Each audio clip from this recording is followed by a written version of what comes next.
नमस्कार दोस्तों, स्वागत है आपका स्टडी आईक्यू में। आज हम लोग इंडिया और नेपाल के संबंधों के बारे में बात करने वाले हैं। We are going to talk about India Nepal relations. आप देख सकते हैं यहाँ पे इंडियन एक्सप्रेस का आर्टिकल है, India must engage with Nepal but without intervening. तो आज हम लोग यहाँ पे बात करने वाले हैं नेपाल की रीसेंट पॉलिटिकल टर्मोइल के बारे में, यानी कि नेपाल में कुछ रीसेंट पॉलिटिकल डेवलपमेंट हुई है उसके बारे में चर्चा करेंगे और उसके ऊपर भारत को क्या करना चाहिए इसके ऊपर हम लोग कुछ टिप्पणी देंगे। और ये टिप्पणी दी है श्याम सरन ने। This is very important article अगर आप यूपीएससी सिविल सर्विसेज एग्जामिनेशन की तैयारी कर रहे हो, specially from political science and international relations, क्योंकि श्याम सरन ने खुद सर्व किया है नेपाल में एज अ डिप्लोमेट। तो he says India should maintain a fine balance in Nepal. तो यहाँ पे बात करेंगे पॉलिटिकल टर्मोइल इन नेपाल के बारे में और इंडिया का क्या रिएक्शन होना चाहिए, क्या प्रॉब्लम्स आएंगी इंडिया को, and the way forward basically for India.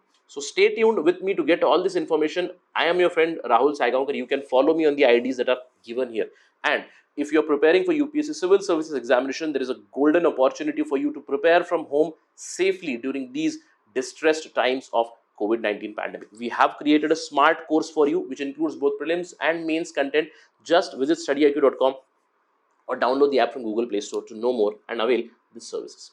चलिए बात करते हैं पहले बैकग्राउंड के बारे में। आपको याद होगा कुछ महीनों पहले हम लोगों ने बात किया था China's role in Nepal politics के बारे में। इस वीडियो में हम लोगों ने बात की थी कि किस तरह चाइना के इंक्रीजिंग रोल के कारण माओइस्ट पार्टी में ही एक ब्रेक हो चुका है। एक तरफ है लीडर केपी शर्मा ओली और दूसरी तरफ प्रचंडा। तो नेपाली माओइस्ट पार्टीज में ही गुटबाजी हो गई है। अब इसके चलते दिसंबर 2020 में नेपाल के जो प्राइम मिनिस्टर थे केपी शर्मा ओली, उन्होंने वहां की जो प्रेसिडेंट विद्या देवी भंडारी को उन्होंने एडवाइस दिया कि dissolve the parliament, and she dissolve the parliament. और उन्होंने कहा कि fresh elections would take place in April and May. अब हम लोगों ने उस वीडियो में बात की थी कि this would be advantage for KP Sharma Oli because he will gain time to enhance his popularity और इलेक्शन में उनको फायदा मिल सकता है। लेकिन हम लोगों ने ये भी बात की थी जैसे ही ये डिसीजन आया उसके बाद 12 रिट पिटिशन फाइल की गई थी सुप्रीम कोर्ट में इस डिसीजन के खिलाफ, जो पार्लियामेंट डिसॉल्व करने का डिसीजन लिया था प्रेसिडेंट ने उसके खिलाफ। अब उस डिसीजन का जो वर्डिक्ट आया सुप्रीम कोर्ट में, वहां पे नेपाली सुप्रीम कोर्ट ने रिस्टोर कर दिया पार्लियामेंट को।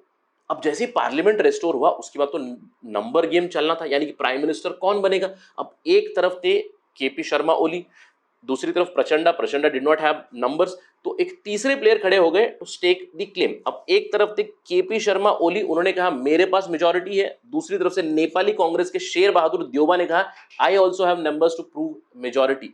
अब नेपाल का हाउस है 275 मेंबर का, यानी कि वहां की स्ट्रेंथ है 275। केपी शर्मा ने कहा I have 153 member support, Sher Bahadur Deuba ने कहा आई हैव 149 मेंबर्स सपोर्ट। अब आप दोनों को जोड़ के देखिए, इस हाउस की मेंबरशिप भी बाहर चला जाएगा, यानी कि कोई ना कोई नंबर्स एक्सीड करके बता रहा था। तो फाइनली प्रेसिडेंट ने क्या डिसीजन लिया? प्रेसिडेंट ने डिसीजन लिया कि केपी शर्मा ओली को प्राइम मिनिस्टर बनाएंगे और मई 14 को उनको प्राइम मिनिस्टरशिप की शपथ दिलाएगी और उसके बाद उन्हें टाइम दिया गया, अवधि दी गई ताकि वो मेजॉरिटी प्रूव करे। लेकिन वो मेजॉरिटी प्रूव नहीं कर पाए क्योंकि केपी शर्मा ओली को जो समर्थन दे रहे थे 26 लॉ मेकर से सीपीएन यूएमएल पार्टी के, उन्होंने समर्थन हटा दिया। 12 जो जनता समाजवादी पार्टी के जो समर्थक थे उन्होंने भी अपना सपोर्ट हटा लिया और जो सीपीएन यूएमएल के मेंबर्स थे उन्होंने शेर बहादुर देउबा को सपोर्ट किया। अब प्रेसिडेंट विद्या देवी भंडारी ने ये किया, उन्होंने कहा कि केपी शर्मा ओली को तो प्राइम मिनिस्टर नहीं बना सकते because he doesn't have numbers, और शेर बहादुर देउबा को भी प्राइम मिनिस्टर नहीं बना सकते क्योंकि जो 26 यूएमएल के लॉ मेकर्स हैं जिन्होंने समर्थन किया देउबा को, उनकी पेरेंट पार्टी यानी कि यूएमएल ने इसके खिलाफ एक नोटिस जारी की, यानी कि समर्थन को हटाने की बातें की गई। तो इसीलिए उन्होंने कहा कि दोनों भी प्राइम मिनिस्टर नहीं बन सकते। अब इवेंचुअली क्या हुआ? पॉलिटिकल गेम है ये। इवेंचुअली प्रेसिडेंट ने क्या किया, फिर से पार्लियामेंट को डिसॉल्व कर दिया, यानी कि 6 महीने के भीतर 2 बार अब नेपाल पार्लियामेंट डिसॉल्व हो चुकी है। अब इलेक्शन फिर से अनाउंस हो चुके हैं नवंबर 2021 में। अब देख सकते हैं यहाँ पे Nepal plunges into a crisis and again amidst a covid pandemic. हम जानते हैं कि इंडिया में एक बहुत बड़ा सेकेंड वेव चल रहा है कोविड-19 महामारी का। नेपाल में भी बहुत बड़ी प्रॉब्लम चल रही है, shortage of oxygen, shortage of hospital beds चल रही है नेपाल में भी। तो इन सब के चलते चलिए बात करते हैं एग्जैक्टली क्या हुआ। अब ये आफ्टरमाथ क्या है? जैसे ही प्रेसिडेंट ने अनाउंस कर दिया कि she is dissolving the house again, अभी इसको फिर से चैलेंज किया है 5 पॉलिटिकल पार्टीज ने। नेपाली कांग्रेस ने, शेर बहादुर देउबा की पार्टी, माओइस्ट सेंटर ने किया है, जनता समाजवादी पार्टी ने किया है, जेएसपी ने किया है और खुद की केपी शर्मा ओली की पार्टी के कुछ लोगों ने भी इसके खिलाफ याचिका दायर की है सुप्रीम कोर्ट में। तो ये जब भी डेवलपमेंट आएगी तो हम इसके बारे में बात करेंगे। But right now what is the development? Nepal में पॉलिटिकल टर्मोइल चल रहा है। अब इसके चलते इंडिया को काफी ज्यादा कंफ्यूजन है। देखिए, जब भी एक पड़ोसी देश में कोई पॉलिटिकल अनसर्टेनिटी हो जाती है तो it puts the ball in India court कि इंडिया क्या करे। इंडिया, देखिए, नेपाल के अंदर ऑलरेडी इंडिया को क्रिटिसाइज किया गया कि वी हैव बीन इंटरवेंशनिस्ट पहले, तो शुड इंडिया इंटरवीन और नॉट? क्योंकि देखिए, नेपाल के साथ कुछ इस तरह का रिलेशन है हमारा कि there is extensive people to people contact, यानी कि हमारे लॉन्ग बॉर्डर है और ओपन बॉर्डर है, पोरस बॉर्डर है बिटवीन इंडिया एंड नेपाल। तो it is going to have repercussions on India also. अब स्पेशली उस टाइम पे जब हम लोगों ने बात की थी, इंडिया की policy towards Nepal has also shifted. पहले we did not support KP Sharma Oli, but in the last few months, probably in 4 to 5 months, India's stance has changed, probably from 2020 last also, कि कुछ महीनों पहले से केपी शर्मा ओली की तरफ इंडिया का रुख थोड़ा सा बदल गया। अब इनफैक्ट नेपाल में कुछ इस तरह के बिलीफ सिस्टम है उनकी पॉलिटिकल पार्टीज में, लोगों में, कि केपी शर्मा ओली इंडिया के फेवरेट कैंडिडेट है। तो इसके चलते इंडिया काफी कंफ्यूजिंग स्टेट में है कि व्हाट शुड वी डू, क्योंकि पॉलिटिकल गेम में ये पता चल रहा है कि KP Sharma Oli is finally advising the president and the president has dissolve the house second time due to some political calculations for sure. अब इन सब के चलते इंडिया को क्या करना चाहिए? देखिए, पहले ही इंडिया और नेपाल के बीच काफी ज्यादा प्रॉब्लम्स चल रही है। हम जानते हैं कि नेपाल ब्लॉकेड पहले भी हो चुका है, रिसेंटली 2015 में भी हो चुका था। तो नेपाल इंडिया का रिलेशन काफी सीसॉ चलता रहता है।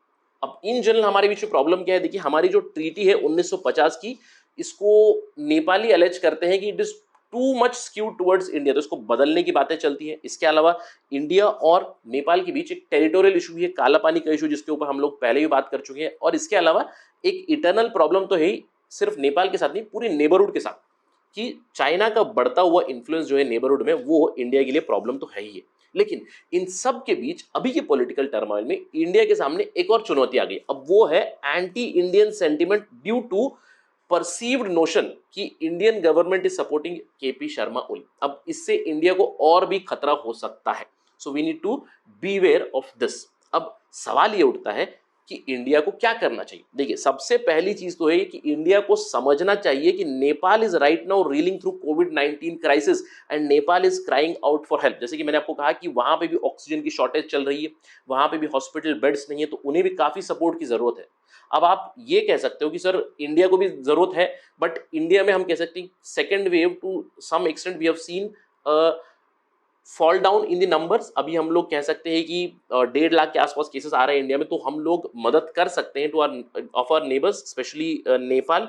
If it is also reeling through कोविड-19 pandemic, probably the best step for India to do is to help Nepal to scrape through this particular crisis. अब इसके अलावा जो दूसरी प्रॉब्लम है, देखिए, सबसे पहले तो परसेप्शन ये है कि India is more incline towards KP Sharma Oli. और उसके अलावा एक और भी खबर अभी फैली हुई है नेपाल में कि इंडियन गवर्नमेंट, स्पेशली इंडिया की तरफ से आरएसएस, राष्ट्रीय स्वयंसेवक संघ जो है, विश्व हिंदू परिषद है, दे want monarchy back in Nepal. इस तरह की न्यूज भी छिड़ चुकी है। देखिए, आप देख सकते हो यहाँ पे, India needs to clear the air about Nepal monarchy. बहुत से ऐसे आर्टिकल आ चुके थे कि why Nepal is seeking restoration of monarchy, Hindu state to be a Hindu state again. तो कुछ इस तरह की खबरों की वजह से there is a misconception that Indian organisation, specially RSS, VHP, they want monarchy in Nepal. But India को ये क्लियर कर देना चाहिए, क्योंकि मोनार्की अगर अबॉलिश हो जाएगी, यानी कि मोनार्की वहां पे नहीं आएगी, तो इंडिया के लिए ही वो फायदेमंद है। तो अनएम्बिग्यूअसली सबसे पहले इंडिया को सपोर्ट करना चाहिए कि we do not want revival of monarchy. What we want is a democratic Nepal. This should be communicated very very clearly.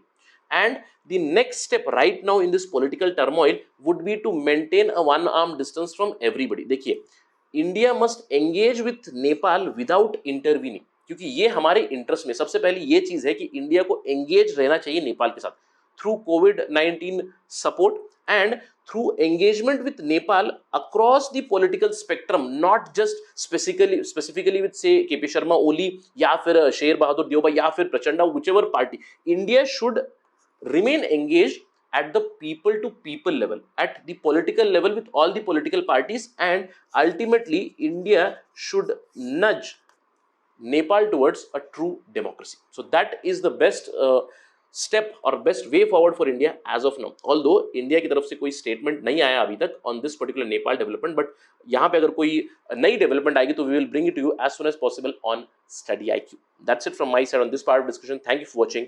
जय हिंद।